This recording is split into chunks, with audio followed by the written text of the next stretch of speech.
చాలా రోజుల ముందు జరిగిన ఒక కథ. ఒక దట్టమైన అడవిలో ఒక చెట్టు కొమ్మ మీద ఒక గూడు ఉండేది. అందులో హంస యొక్క కుటుంబం జీవించేది. వాళ్ళకి ఒక బిడ్డ పుట్టాడు. అది పుట్టుకతోనే నల్లగా ఉంది. అది పుట్టినప్పటి నుంచి వాళ్ళ అమ్మ నాన్న దాన్ని ఎప్పుడూ తిడుతూనే ఉండేవాళ్ళు. ఇలా చూడు, ఎంత నల్లగా ఉందో. మన జాతిలో ఎవ్వరూ ఇలా నల్లగా ఉండరు. మరి ఇది ఎలా వచ్చింది? ఏవండి, సరిగ్గా చెప్పారు.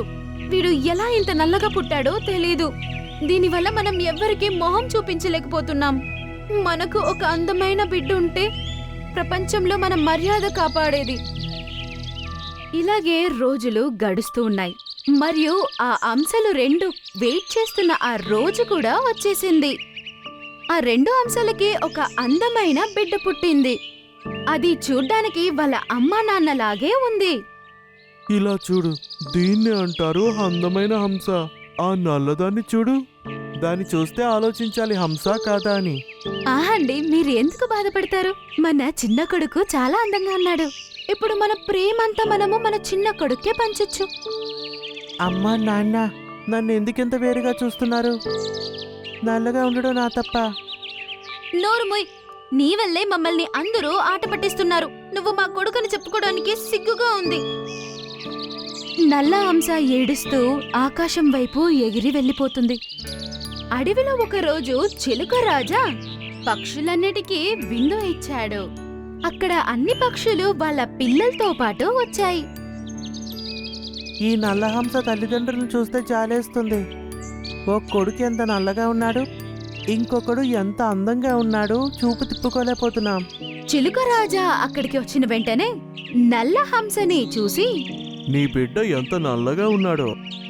వీడు మీ హంస సమాజానికే కలంకం. మేమెప్పుడూ ఇంత నల్ల హంస ఉండడం చూడలేదు. అవును రాజుగారు, మా జాతి ఎంత అందంగా ఆకర్షణీయంగా ఉంటుందో అందరికీ అందంగా కనిపిస్తుంది. నల్ల హంస అందరి మాటలు విని చాలా బాధపడుతుంది.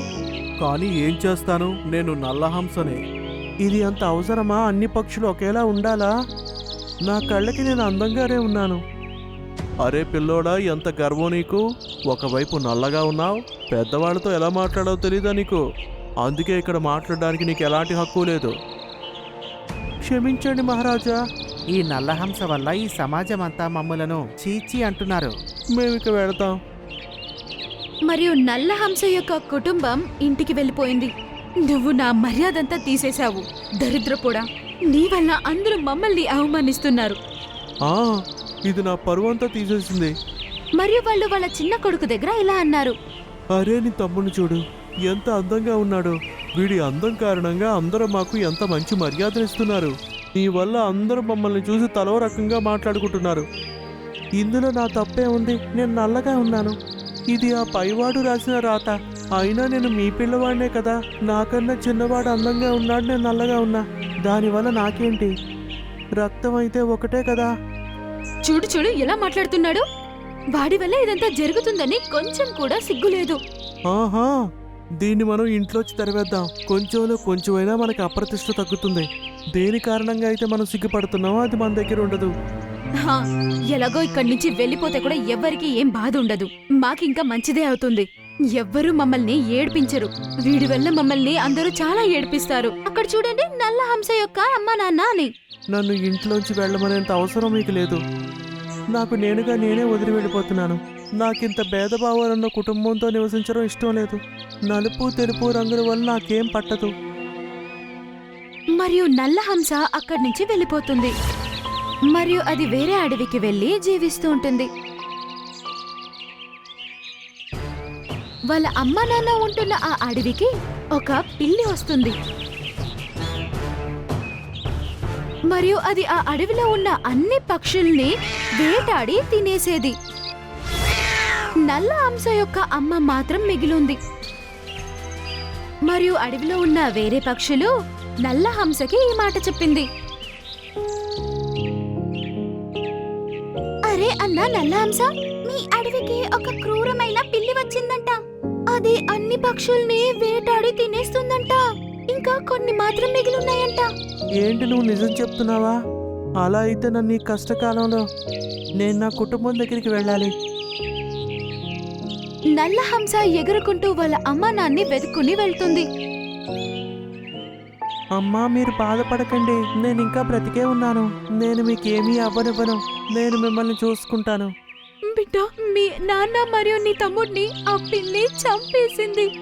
అలా అని అది ఏడుస్తూ ఉంటుంది. అది చూసి నల్ల హంస వెళ్లి వాళ్ళ అమ్మని హత్తుకుంటుంది. అమ్మా, మీరు బాధపడకండి. మీకు ఇంకో బిడ్డ బ్రతికే ఉన్నాడు. నేను మిమ్మల్ని నా కూడా తీసుకెళ్తాను. పద, మనం ఈ అడవిని వదిలేసి ఇంకొక అడవికి వెళ్ళొద్దాం. నేను అక్కడ ఒక చిన్న ఇల్లు కట్టుకున్నాను. నల్ల హంస వాళ్ళ అమ్మని అక్కడి నుంచి తీసుకుని వెళ్తూ ఉంటుంది. అప్పుడే ఆ క్రూరమైన పిల్లి అక్కడికి వచ్చింది. మంచిది, మిగిలింది ఒకే ఒక హంస అని నేను అనుకున్నాను. ఇప్పుడు ఒక్కటి కొంటే ఇంకొకటి ఫ్రీ అన్నట్టు. ఏ పిల్లి, మా అమ్మని ఏమైనా చేసావంటే నాకంటే ఇంకో చెడ్డది ఉండదు. అవునా? అయితే నిన్నే ఫస్ట్ తినేస్తాను కదా. అప్పుడు పిల్లి నల్ల హంస దగ్గరికి వెళ్తుంది. అదే సమయంలో నల్ల హంస యొక్క స్నేహితులు ఎగురుకుని అక్కడికొచ్చాయి. గద్ద, చింకీ పక్షి మరియు పక్షులన్నీ చేరి వాటి నోటితో కొరకడం ప్రారంభించాయి. చూడు పిల్లి, నువ్వు ఈరోజు చేసిన కర్మకి ఫలితాన్ని అనుభవిస్తావు. నన్ను వదిలేయండి, నన్ను వెళ్ళనివ్వండి. నేను ఎవరిని వేటాడి చంపను. ఎవ్వరూ పిల్లిని క్షమించరు. మరియు కాసేపయ్యాక ఆ పిల్లి చనిపోయింది. మరియు నల్ల హంస వాళ్ళ అమ్మని తనతో పాటు తన అడవికి తీసుకెళ్లిపోయింది. మరియు వాళ్ళ అమ్మని దాంతో పాటే ఉంచుకుంది. మరియు దానికి ఏ విషయానికి తక్కువ లేకుండా చూసుకుంది. వాళ్ళ అమ్మకి తను చేసిన తప్పు అర్థమవుతుంది. బిడ్డ, నన్ను క్షమించు. నేను ఎప్పుడూ నీకు భేదభావమే చూపించాను. నేనెప్పుడు నిన్ను అర్థం చేసుకోలే, నీకు ప్రేమను పంచలే. నేను నీ నల్ల రంగుని మాత్రమే చూశాను. ఒకవేళ ఈ రోజు నువ్వు లేకపోతే నన్ను కూడా ఆ పిల్లి చంపి తినేసేది. నేను ఏమీ చేయలేకపోయేదాన్ని. ఏం పర్లేదమ్మా, తప్పులు అందరూ చేస్తారు. మంచి విషయం ఏంటంటే మీరు మీ తప్పును తెలుసుకున్నారు. మీ ఆలోచన మార్చుకున్నారు. నలుపు తెలుపు అనే భేదమేమీ లేదు. అందరూ ఒకటే. తర్వాత నల్ల హంస మరియు వాళ్ళ అమ్మ ఇద్దరూ సంతోషంగా జీవించడం ప్రారంభించారు. సంజీవిని వనము చాలా అందమైన అడవి. పచ్చటి చెట్టులు, పచ్చటి ప్రకృతి, కొండలు మరియు ఒక పెద్ద చెరువు కూడా ఉండేది. ఆ చెరువులో కొన్ని బాతులు కూడా ఉండేవి. మరియు జంతువులని అక్కడికి నీరు తాగడానికి వచ్చేవి. వారి గుంపులో డక్ మరియు డ్రీక్ అనే బాతులుండేవి. ఒకరోజు డ్రేక్ చెరువు అంచులో కట్టుకున్న తన గూడులో 2 గుడ్డలున్నాయి. డక్ మరియు డ్రేక్ వాళ్ళ 2 గుడ్లను చూసి సంతోషించాయి. దాన్ని చాలా బాగా చూసుకున్నాయి. చెరువు నుండి కొంచెం దూరంలో ఒక పుట్టలో ఒక పాము కూడా ఉండేది. మరియు అక్కడి నుండే జంతువుల మీద దృష్టి పెట్టేది. ఆ పాము యొక్క దృష్టి గూడులో పెట్టున్న గుడ్లు మీద పడ్డాక అది చాలా సంతోషించింది. అబ్బా, ఎంత తాజా మరియు పెద్ద గుడ్లో! ఇవే గనక తినడానికి లభిస్తే అప్పుడు మజా వస్తుంది. ఏదో విధంగా వీళ్ళిద్దరు ఇక్కడి నుంచి వెళ్ళిపోతే బాగుంటుంది. సాయంత్రం వేళ నది ఒడ్డుకి ఒక గద్ద వచ్చి నీళ్లు తాగేది. అప్పుడే బాతు యొక్క గుంపొచ్చింది. అరే డ్రక్ అండ్ డ్రిక్, ఏంటివి నీ గుడ్లే? హా, ఈరోజు ఉదయమే నేనే గుడ్డు పెట్టాను. అలాగే, అందువలన మీరు ఉదయం నుంచి చెరువు దగ్గర కనిపించడం లేదు. హా, ఈరోజంతా మేము చూసుకున్నాం. అంటే దాని అర్థం ఇంకా మీరేం తినలేదా? ఇప్పటికీ ఏమి ఆకలిగా లేదా? లేదు, ఇప్పుడు ఆకలికి తట్టుకోలేకపోతున్నాను. కానీ ఈ గుడ్లు వదిలేసి ఎలా వెళ్ళాలి? కంగారు పడకు, ఇక్కడ వీటికి ఏమీ అవ్వదు. మనం తినడానికి ఏమైనా లభిస్తే తినేసి చీకటి పడే లోపల వచ్చేద్దాం. అలా అని చెప్పి అది ఆ గుడ్లని అక్కడే వదిలేసి తన గుంపుతో పాటు వెళ్ళిపోయింది. పాము తను ఉన్న చోటే దాక్కుని ఆ మాటలు వింటుంది. అది తన గుడ్లని ఎప్పుడు వదిలేసి వెళ్తుందో అని అవకాశం కోసం ఎదురుచూస్తుంది. అది దూరంగా వెళ్తుండడం చూసి పాము సంతోషించింది మరియు ముఖం మీద నవ్వు మరియు కళ్ళల్లో అతి ఆశ. ఆ గుడ్ల దగ్గరికి వెళ్ళింది. అబ్బా, ఎంత తాజా మరియు అందమైన గుడ్లు! అలా అలా అంటూనే నోరు తెరిచి ఒక గుడ్డుని తినేసింది. ఆహాహాహాహా, ఈరోజు లాటరీ లభించింది. అలా అంటూ అది ఇంకో గుడ్డుని కూడా నోరు తెరిచి తినేసింది. ఈరోజు నాకు నిజంగానే మజా వచ్చింది. ఇప్పుడు నేను ప్రశాంతంగా వెళ్ళి నిద్రపోగలను. లేదా ఎవరైనా చూశారంటే ఉదయం వరకు ఎదురు చూడాలి. అది తన పుట్టు వైపుకి వెళ్ళి పడుకుంది. డక్ మరియు డ్రెక్ వాళ్ళ గుంపుతో సెలవు తీసుకుని అదే చోటికి తిరిగొచ్చారు. వాళ్ళ గూడు ఖాళీగా చూసి షాక్ అయ్యారు. అరే, మన గుడ్లు ఎక్కడ పోయాయి? మన గుంపులో ఉన్న వాళ్ళు మాత్రమే గుడ్లను చూశాయి. ఇక్కడి నుంచి వాటిని ఎవరు తీసుకెళ్లారు? అది విని డక్ ఏమో ఆలోచించి ఇలా అనింది. మనం దీన్ని పరిష్కరించాలంటే నాకు ఒక ఉపాయం దొరికింది. విను.